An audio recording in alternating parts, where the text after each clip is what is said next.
madaya to yun. Your end is near.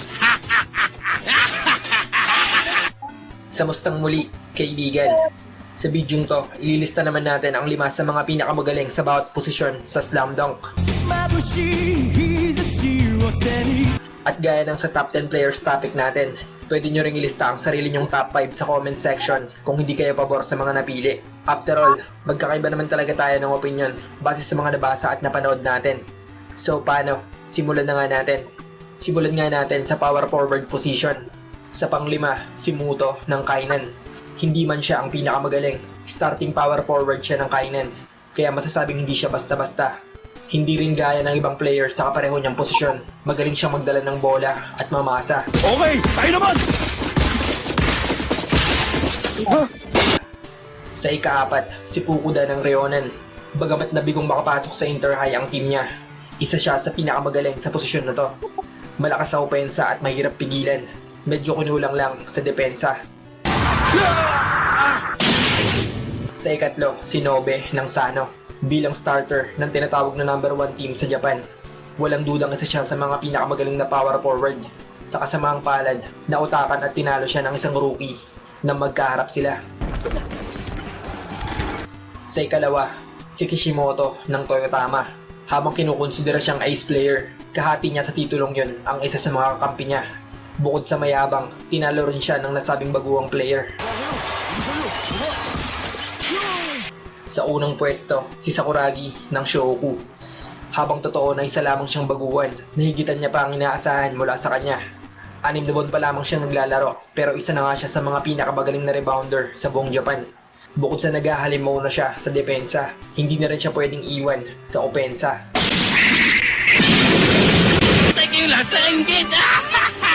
Sunod, ang small forward. Sa ika-5, si Nobunaga ng Kainan. Bagamat maliit para sa kanyang nilalarong posisyon, isa siya sa mga pinakamagaling umescore sa ilalim ng basket. And yes, nagagawa niya yan dahil mataas siyang tumalon.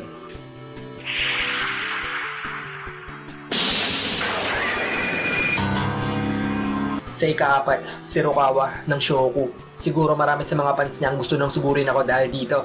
Pero sorry girls, masyado lang talagang maraming magagaling dito sa small forward spot. Pero freshman pa lang naman siya at may potensyal na maging number 1 sa lahat ng posisyon sa hinaharap. Sa ika-3, si Sendo ng Rionan. Yes, si Sendo, isa sa mga pinakamagaling sa Kanagawa. Naalala nyo ba yung sinabi ni Coach Tauka na ang kulang sa kanila ay isang magaling na point guard? Hihirapan tayo laban sa Soy at Kainan ay dahil kulang tayo sa magaling na point guard. Yun ay dahil si Sendo ay isa talagang small forward. Pero kung ilalagay ko siya sa point guard spot, malamang isa rin siya sa mga top 3.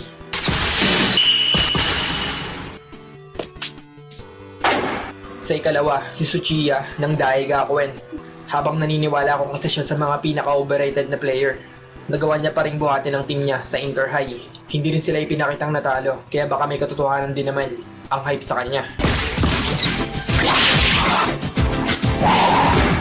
Ang pinakamagaling, si Sawakita ng Sano. Ang sinasabing pinakamahusay na player sa buong series. Halimaw sa parehong opensa at depensa. Ang pagiging number 1 niya ang pinakasigurado sa lahat dahil sinabi to mismo ng manunulat ng kwento.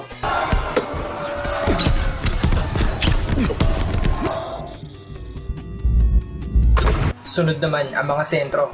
Sa ika-5, si Hanagata. Habang hindi maituturing na isang defensive anchor gaya ng makatanggali niya sa Kanagawa, ang laruan ni Hanagata ay epektibo para sa kanilang oponent.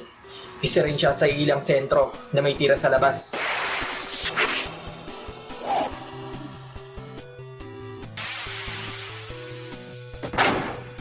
Sa ika-4, si Osumi, ang binansagang bakulaw. Siya ang defensive anchor ng Rionan. Bilang pangunahing karibal ng pinakamagaling na sentro sa Kanagawa, walang dudang kaya ring makapagsabayan ni Usmi sa ibang malalakas na sentro. Sa ika-3, si Akagi ng Shoku. Siya ang pinakamagaling na sentro sa Kanagawa, ang distritong kinikilala sa pagkakaroon ng malalakas na sentro. At dahil dyan, isa rin siya sa may tuturing na pinakamalakas sa bansa nila. Sa kasamaang palad, hindi pa rin nga sapat yon upang makasabay sa itinuturing na number 1 center. Sa ika-2, si Morishige ng Meiho. Bagamat isang freshman, Siya ay tinuturing ng isang halimaw. Napakalakas niyang maglaro na masasabing siya lang ang dahilan kaya natalo nila ang Iowa na isa nga sa top 4 team sa Japan. Kung hindi pa sapat yon, kumana lang naman siya ng 50-point triple-double sa Inter-High. Ang pinakamalakas, si Kawata ng Sano. Siya ang kinikilalang pinakamagaling na sentro sa buong Japan. Sa katunayan, napakagaling niya na nasabi nilang ni Akagi na si Takasago, Hanagata at Usmi ay parang mga bata lamang ang laro kung ikukumpara kay Kawata. Next, ang mga shooting guard. Sa ikalima, si Jin ng Kainan.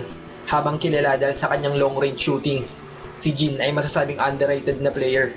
Bilang malinaw na ikalawang pinakamagaling sa Kainan, tinulungan niya makarating sila sa finals ng Inter-High. Yes, naging number 2 sila sa buong Japan.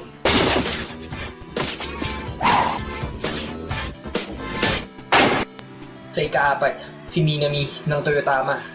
Ang tanyag na ace killer. Siya ang isa sa dalawang ace players ng Toyotama.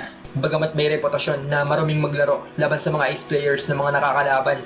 Shooter siya at talagang may ibubuga. Siya ang ace player namin. Sa ikatlo, si Matsumoto ng Sano. Bagamat naglalaro bilang sub-player sa Sano, isa pa rin siya sa kanilang pinakamahusay na scorer. Sa katunayan, kung hindi nga lang daw sumali si Sawakita sa Sano, baka siya ang kanilang naging ace player. Sa ikalawa, si Mitsui ng Shoku. Tumigil siya ng 2 taon sa paglalaro, pero kapag mas malakas ang kalaban, mas lalo siyang nagpapakitang gilas. Huli na nang malaman ng Sano ang katotohanan to, matapos nga niyang bumira ng 4-point play sa mukha ni Matsumoto. Sa unang pwesto, si Moroboshi ng Iowa. Isang walang takot na player. Si Moroboshi ay kilala maging sa ibang distrito dahil sa husay niyang maglaro. Minsan niyang pinangunahan ng kanyang team para maging isa sa top 4 sa Inter-High. Siya rin ang captain nila nang ilaglag nila ang Shoku sa 3rd round.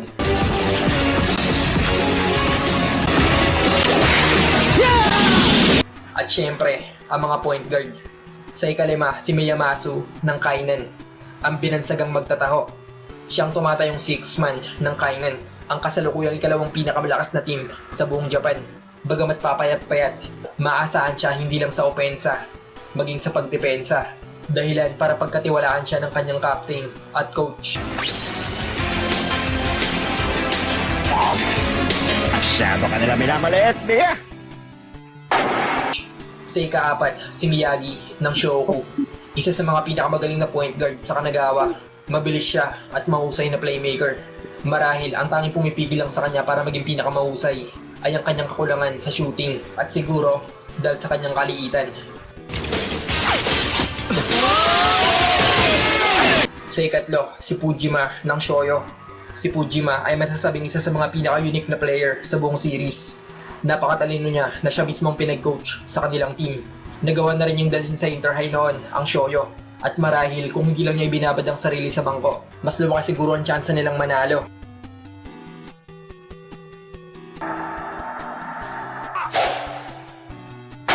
Sa ikalawa, si Fukatsu ng Sano. Siya ang team captain ng binansagang pinakamalakas na team sa series. Natalo na rin niya ang number 1 sa listahang to noon. Pero yun nga, si Fukatsu ay 3rd o 4th option lang sa kanilang team. Hindi siya ang star player, kaya hindi sila pareho ng dinadalang pressure ng captain ng Kainan. Sa unang pwesto, si Maki ng Kainan, ang pinakamahusay na player mula sa Kanagawa at isa sa mga nagtataglay ng pinakamataas na basketball IQ sa buong series. Bilang kanilang ace player, nagawa niyang dalhin sa Inter-High Finals ang Kainan. Habang meron naman talagang basehan kung bakit may mga magsasabing si Fukatsu dapat ang number 1 base sa kanilang huling paghaharap. Para sa akin, si Maki pa rin ang mas mahusay na all-around player.